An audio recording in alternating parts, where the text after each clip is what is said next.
সরো তো সরো। এখন দুপুর 1:30 বাজে, এখন খাচ্ছ সকালের নাস্তা? তা কি করব, সকাল থেকে সময় পাইছি, বাবুকে স্কুলে নিয়ে গেলাম, তারপরে আবার বাসায় এসে রান্না বাড়া করলাম, সময় পাইনি, আবার ওকে স্কুলে আনতে গেলাম। তো এরকম করে যদি নাস্তা সকালের নাস্তা যদি দুপুরে করো, তাহলে তুমি দুপুরের খাবার খাবা কোন সময়? দুপুরে খাওয়ার সময় নাই, তো এখন আবার এই যে 2টার সময় ওকে কোচিং এ নিয়ে যাবো, বিকালে এসে একটু নাস্তা করলে হয়ে যাবে। হ্যাঁ, তুমি এইগুলাই করো, নিজের শরীরের প্রতি আর খেয়াল রাখার দরকার নেই, ঠিক আছে? এইভাবে করলে তো তুমি অসুস্থ হয়ে পড়বা। কতদিন বললাম এটা এক্সট্রা কাজের মহিলা রাখি।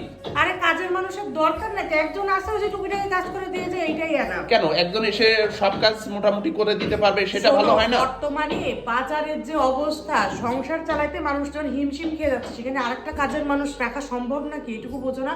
বাচ্চার পিছনে কত খরচ পড়াশোনার। আচ্ছা বুঝলাম, কিন্তু তুমি যেটা করতেছো, সকালের নাস্তা করতেছো দুপুরে, তাহলে দুপুরের খাবার খাবা না।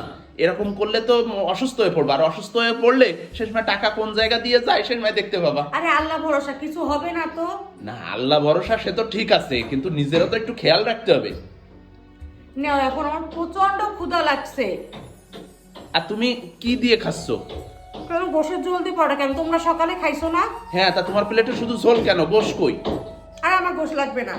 গোশ লাগবে না না নাকি তুমি এখন আর নেই, সবাইরে দিতে দিতে মনে হয় শেষ করে ফেলছো? আরে তোমরা খাইছো তো, আমার এত গোশ পছন্দ না।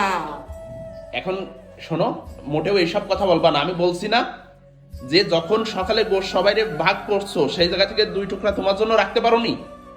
থাক না, এখন আমি খেয়ে দিয়ে তাড়াতাড়ি বাবুকে নিয়ে কোচিং এ যাব। তুমি এখন শুধু শুধু কেন পেঁচাল পাচ্ছ? শোনো, এটা পেশাল না।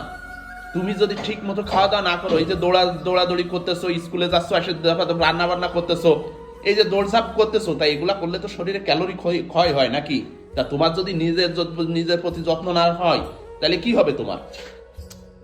আশ্চর্য, তুমি না প্রত্যেকটা বিষয় নিয়ে আমার উপরে কেমন জানি একটা করতেছো। কেন? শোনো, আমি সকালে তোমাদেরকে দিছি, গোশ খাইছো তোমরা ভরপুর, আমার শান্তি লাগছে। তারপরে আমি দুপুরে রান্না বান্না করছি, তোমাদেরকে এখন দুপুরে খাবার দাবার দিয়ে আমি বাবুকে নিয়ে বের হয়ে যাব, আমার অনেক ব্যস্ততা। শোনো, এইসব নাটক আমারে বোঝাইতে আইসো না।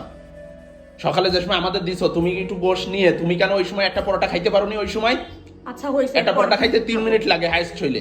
হ্যাঁ, আমি সেই 3 মিনিটে খেয়ে 2 মিনিটে রেডি হয়ে 5 মিনিটের ভিতরে বের হয়ে যাব। ছোট থাকতে দেখে আসছি যে আম্মু আমাদের দিয়ে দিয়ে আম্মু লাস্টে ওই ঝোল বা ইটিসি খেত, ঠিক সেই সেম জিনিসই এখন দেখতেছি। তুমি কি করতেছো?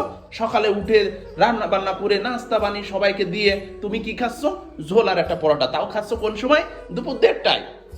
আবার কি বললে যে তুমি বিকালে এসে নাস্তা করবা, তাহলে দুপুরের খাবার হাওয়া। আরে শোনো, এরকম করলে নিজের শরীরের 12টা বাজবে। তুমি দয়া করে এগুলা করো না। তুমি এই যে আমার শাশুড়ির কথা বললে না, আমার মাকেও আমি সেম কাজগুলো করে আসতে দেখছি। আর এগুলো দেখে দেখে মেয়েরা শেখে, তখন এইভাবে এরকম ভাবে চলতে থাকে। ঠিক না, আছে? এরকম ভাবে চললে তো হবে না।